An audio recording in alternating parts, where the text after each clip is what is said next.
ও না, আজকে আঙ্গো কোনো কাজ নাই, আমরা আজকে আম ভর্তা খাবো। ভাই আজকে যেহেতু আমার কোনো কাজ নাই, আমি আমার গার্লফ্রেন্ডের লগে দেখা করতে যাই। এটা ধর তো, সব সময় খালি লন্ডিয়াবাজি করস, আর তোর এই সমস্যা গেল না? হ্যাঁ, আয় বয়ানে। কিরে, আম একটা কম লাগে? 1 2 3 4 5, আম তো 6টা ছিল, আরেকটা কো? ভাই আমার মা একটা আম চাইছিল, এর লেগে তার দিয়া দিছি। আরে মার কথা কয়ে খালি বাচ্চা এলিকা।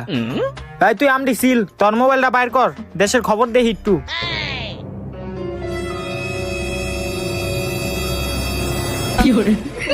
কিরে তোর আম ছিল হইছে? কিরে আম কম লাগে কে? 1 2 3 4, কিরে আরেকটা আম কো? দেখছো জাউরাটাই করছে কি, পুরাটা আম মোহের ভিতরে ঢুকাই দিছে। বাইর কর, বাইর কর, দে দে, তোর ছিল লাগবো না, দে আমি ছিলি।